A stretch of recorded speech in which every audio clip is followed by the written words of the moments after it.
Finally this week, advertising man Matthew Bull really is a larger-than-life industry character. Known for his forthright views on the power of creativity, he left South Africa some time ago and is now spearheading his own agency in the tough New York market. It's called the Bull Whitehouse.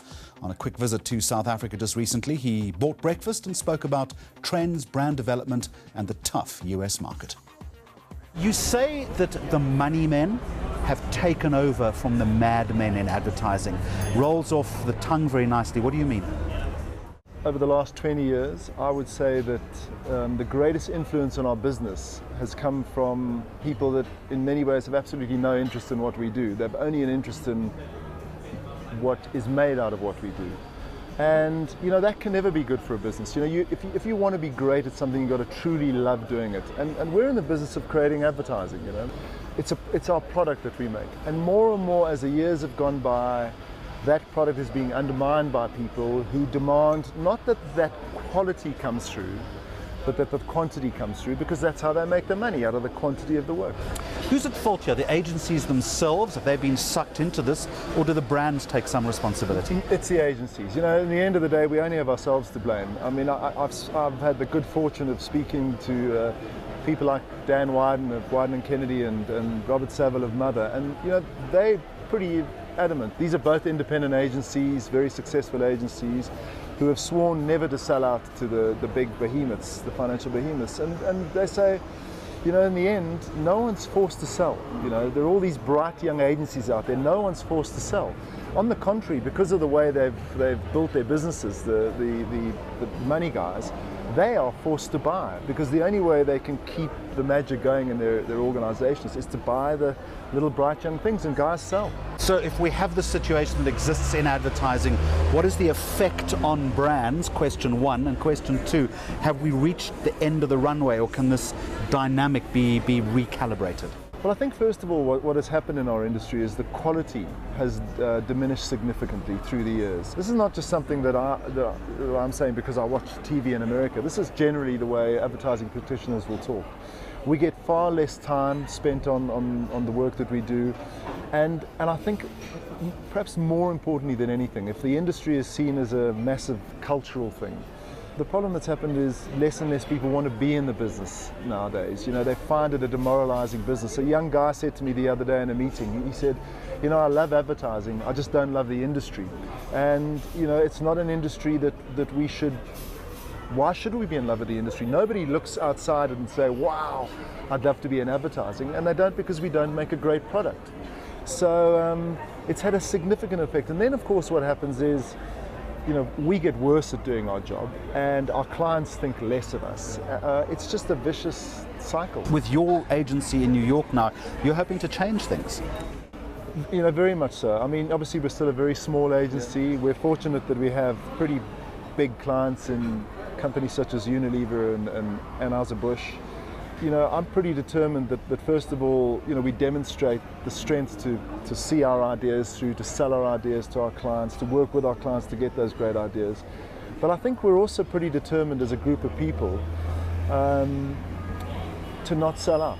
You know, to not sell out in any way, shape or form. You know, we want to try and build a company, we want to try and be at the vanguard of basically taking our industry back from the money guys. I think it either says on your website, or you've been quoted as saying, a place where you are safe from safe.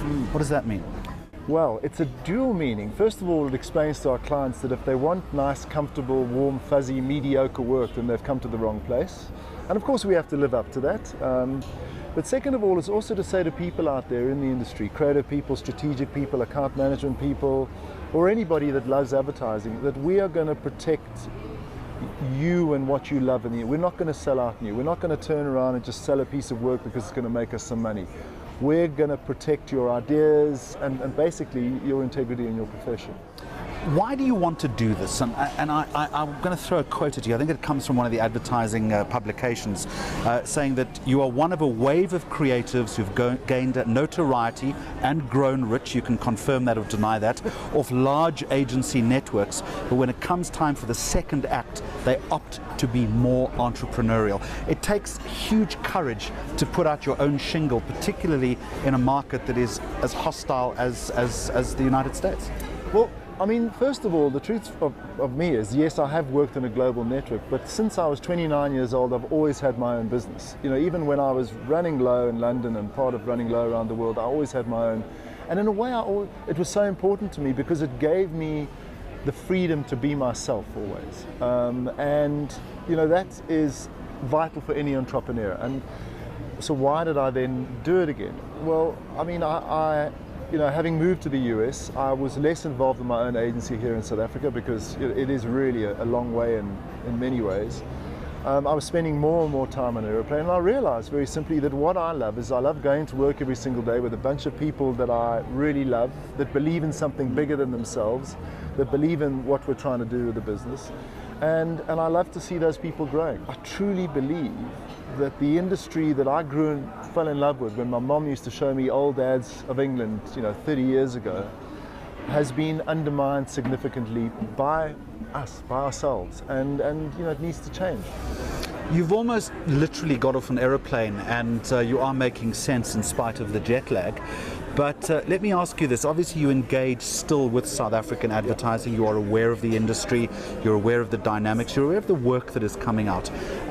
Since you've been gone, do you have a view on the work that is being produced from South Africa? Is it better? Is it worse? Is it mediocre? What does Matthew Bull think?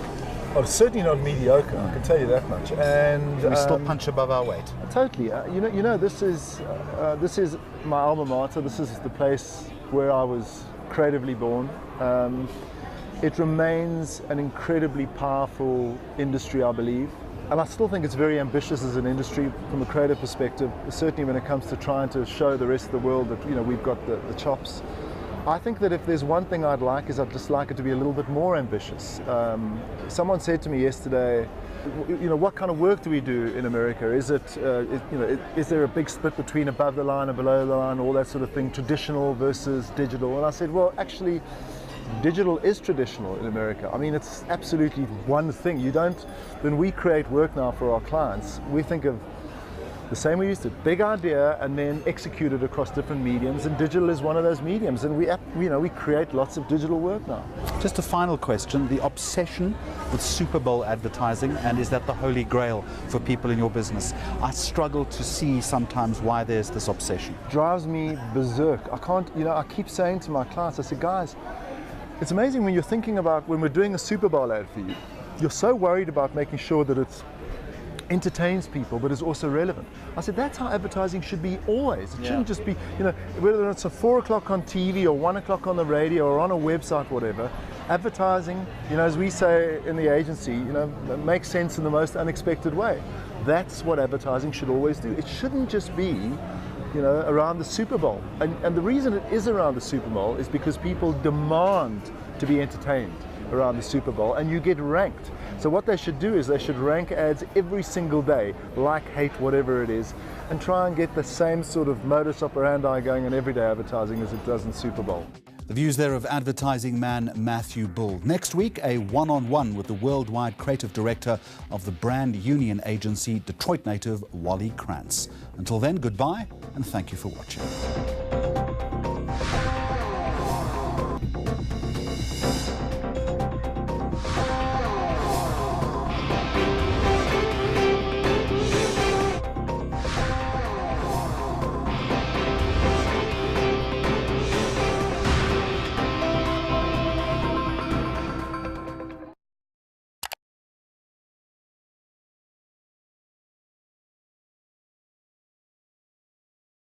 News that moves. ENCA.com.